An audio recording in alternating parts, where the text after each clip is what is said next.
휴대폰은 하루에도 몇 번씩 만지면서 저는 단 한 통의 전화를 끝내 걸지 못했습니다. 자식에게요. 저는 매일 아침 눈을 뜨면 제일 먼저 휴대폰을 확인합니다. 알림은 없는데도 괜히 화면을 켜고 괜히 배터리를 확인하고 괜히 통화 목록을 한 번 더 내려봅니다. 혹시 아이 쪽에서 먼저 전화가 와 있지는 않을까 해서요. 잠에서 완전히 깨지도 않았는데 손은 이미 휴대폰을 쥐고 있습니다.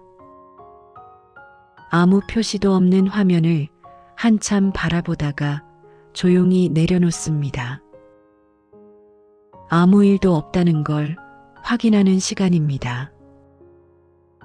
아이는 늘 바쁩니다. 회사 일도 많고 챙길 사람도 많고 하루가 어떻게 흘러가는지도 모를 만큼 정신없다는 걸 저는 잘 알고 있습니다. 그래서 먼저 전화를 걸지 않습니다. 괜히 방해가 될까봐, 통화가 길어질까봐, 제 마음이 더 초라해질까봐, 번호를 누르다 말고 손을 거둡니다. 통화 목록에 남아있는 아이 이름을 보며 언제가 마지막이었는지 잠시 생각해 봅니다. 벨소리는 없는데도 괜히 진동이 느껴진 것 같아 다시 화면을 켜봅니다. 예전에는 아이가 먼저 전화를 하곤 했습니다. 별일 없어도 그냥 목소리가 듣고 싶다면서요. 전화번호는 이미 저장돼 있고 누르기만 하면 됩니다. 이름도 사진도 그대로인데 그 버튼 하나가 참 어렵습니다. 화면 위에 손가락을 올려두고 잠시 멈춥니다. 그 사이 머릿속에서는 괜히 앞서가는 생각들이 하나씩 떠오릅니다. 지금 바쁘면 어쩌지? 회의 중이면 방해 아닐까? 괜히 전화해서 잔소리하는 부모로 보이면 어쩌지 하는 마음까지 따라옵니다. 사실 하고 싶은 말은 별것도 아닙니다. 잘 지내는지, 밥은 챙겨 먹는지, 요즘은 덜 바쁜지 그 정도입니다. 하지만 그 말들이 아이의 하루를 잠시라도 끊어버릴까봐 괜히 제 마음부터 작아집니다. 통화 버튼은 손가락 하나면 닿는데 마음은 자꾸 한 걸음 뒤로 물러섭니다. 전화가 연결되기 전에 어색한 공백이 괜히 두렵습니다. 그래서 저는 번호를 누르지 못한 채 화면만 바라보다가 조용히 휴대폰을 내려놓습니다. 오늘도 그렇게 지나갑니다. 아이는 늘 같은 말을 합니다. 요즘 좀 바빠요. 이번 주는 정신이 없어요. 짧은 문장들이 통화의 대부분을 채웁니다. 저는 그 말이 서운하지 않은 척 고개를 끄덕입니다. 괜찮다고, 이해한다고 먼저 말합니다. 아이의 하루가 얼마나 버거운지도 알고 있으니까요. 그래서 더 묻지 않습니다. 밥은 먹었는지, 잠은 잘 자는지, 힘든 일은 없는지, 입안에서만 몇 번을 맴돌다 삼켜버립니다. 통화는 늘 아이가 먼저 정리합니다. 이따 다시 연락할게요. 그 말이 끝나기도 전에 전화는 끊깁니다. 휴대폰을 내려놓고 나면 집안이 유난히 조용해집니다. 아까까지 켜져 있던 목소리의 온기가 순식간에 사라집니다. TV를 켜도 소리는 잘 들리지 않고 괜히 컵을 한 번 더 헹구며 시간을 보냅니다. 아이가 바쁘다는 건 머리로는 이해하지만 마음은 자꾸 그 자리에 혼자 남겨진 것처럼 느껴집니다. 그래서 다음 통화에서는 더 밝은 목소리를 연습해 봅니다. 사실 전화를 걸고 싶은 이유는 그렇게 대단한 게 아닙니다. 아침에 비가 내려 길이 미끄럽지는 않을지 괜히 걱정이 됐다든지 집 앞 나무에 새가 앉아 있는 걸 보고 문득 아이 얼굴이 떠올랐다든지 그 정도의 이야기입니다. 굳이 전화를 걸지 않아도 혼자서 넘길 수 있는 일들입니다. 뉴스를 보다가 창밖을 보다가 아무 이유 없이 갑자기 생각난 순간들입니다. 예전 같았으면 아무렇지 않게 전화를 걸었을지도 모릅니다. 비 와서 길 미끄러우니까 조심해. 아까 집 앞나무에 새가 앉아 있더라. 그런 말 한마디면 충분했을 텐데 지금은 그 말조차 조심스러워집니다. 괜히 이런 이야기들이 아이의 하루에 쓸데없는 짐이 될까봐 바쁜 시간을 잠시라도 빼앗는 건 아닐까 마음이 먼저 멈춥니다. 사소한 안부가 괜한 부담으로 느껴질까 봐서요. 그래서 저는 전화를 걸었다가도 다시 접습니다. 손가락은 화면 위에서 몇 번이나 망설이다가 결국 아무 일도 없었던 것처럼 휴대폰을 내려놓습니다. 말하지 못한 이야기들은 그대로 제 하루에 남습니다. 그리고 또 하나의 조용한 이유가 되어 다음 전화를 더 어렵게 만듭니다.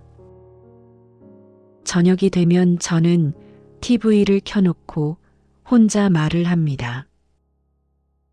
집안에 소리가 있어야 괜히 덜 조용한 것 같아서요. 오늘은 안 춥다. 낮에는 바람도 별로 없더라. 누가 듣고 있는 것도 아닌데 하루를 정리하듯 말을 꺼냅니다. 말을 하다 보면 자연스럽게 아이 생각이 납니다. 지금쯤 퇴근은 했는지, 저녁은 챙겨 먹었는지, 집에 들어가는 길은 어둡지 않은지, 괜히 마음이 먼저 갑니다. 밥은 잘 먹었을까? 그 말이 입 밖으로 흘러나오면 잠시 멈칫합니다. 혹시라도 이 말이 전화로 이어질까봐 스스로 선을 긋습니다. 말의 끝에는 늘 아이가 있지만 그 이름을 소리내어 부르지는 않습니다.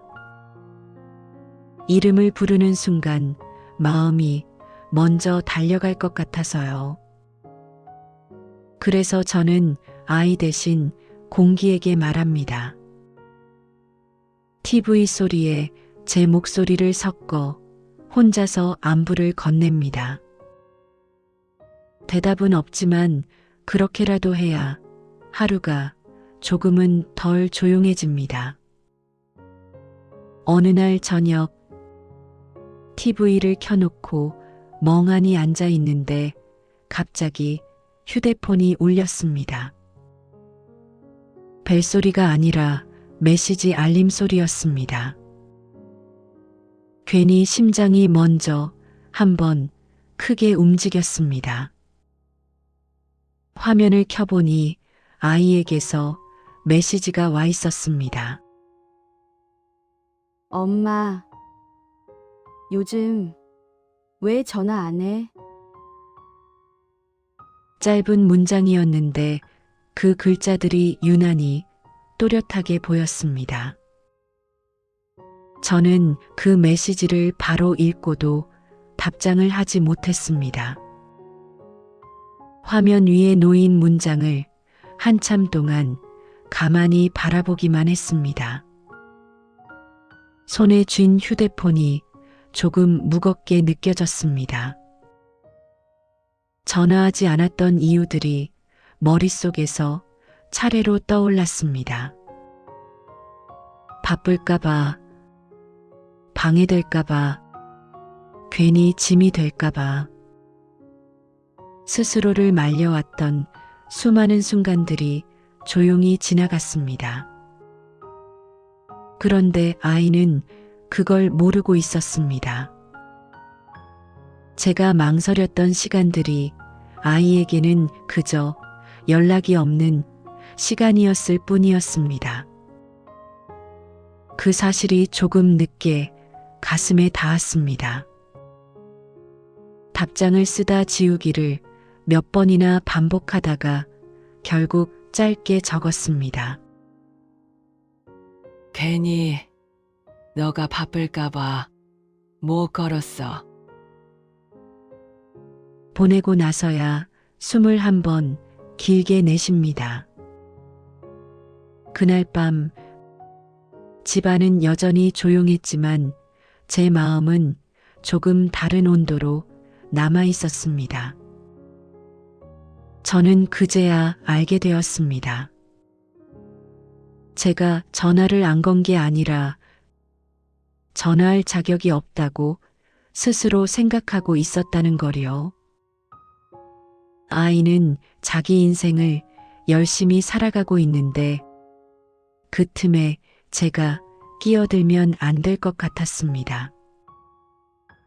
괜히 흐름을 끊는 사람, 괜히 시간을 빼앗는 사람, 괜히 부담이 되는 존재가 될까 봐서요. 부모라는 이유만으로 아무 때나 연락해도 된다고 생각했던 시절은 이미 지나간 것 같았습니다. 그래서 저는 아이의 삶 앞에서 조심스러운 사람이 되어 있었습니다. 전화를 걸지 않은 날들이 아이를 배려해서였다고 스스로를 설득했지만 사실은 제 마음이 먼저 물러나 있었던 겁니다. 이제는 불러도 되는지, 말을 걸어도 되는지 허락을 받아야 할 것처럼 느끼고 있었던 거죠. 생각해보니 아이는 한 번도 전화를 하지 말라고 말한 적이 없었습니다. 제가 혼자 정한 선 안에서 혼자 멈춰 서 있었을 뿐입니다. 그 사실을 알아차리고 나서 마음 한쪽이 조금 쓰라렸습니다. 부모라는 자리가 언제부터 이렇게 조심스러워졌는지 그제야 돌아보게 되었습니다. 그날 밤 저는 한참을 망설이다가 먼저 전화를 걸었습니다. 통화 버튼을 누르는 순간 괜히 심장이 조금 빨리 뛰었습니다. 몇 번의 신호음 끝에 아이의 목소리가 들렸습니다. 전보다 밝았고 생각보다 여유가 있었습니다. 저는 괜히 아무 말도 못하고 웃음부터 나왔습니다. 아이는 웃으며 말했습니다. 엄마, 전화 기다렸어. 그 한마디에 제가 쌓아두었던 조심스러움이 조용히 무너졌습니다. 바빠도 엄마 전화면 받아. 그 말은 대수롭지 않게 흘러나왔지만 제 마음에는 오래 남았습니다. 저는 그 말에 아무 대답도 하지 못하고 한동안 웃기만 했습니다. 웃음 사이로 목이 조금 메어왔지만 괜히 들킬까봐 애써 숨겼습니다. 전화는 길지 않았습니다. 안부 몇 마디, 오늘 있었던 일 조금 나누고 먼저 끊었습니다. 하지만 전화를 끊고 나서도 휴대폰을 한참 내려놓지 못했습니다.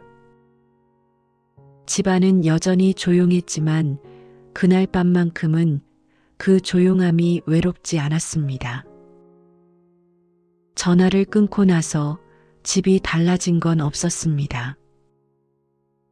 불은 그대로였고 TV는 같은 소리를 내고 있었고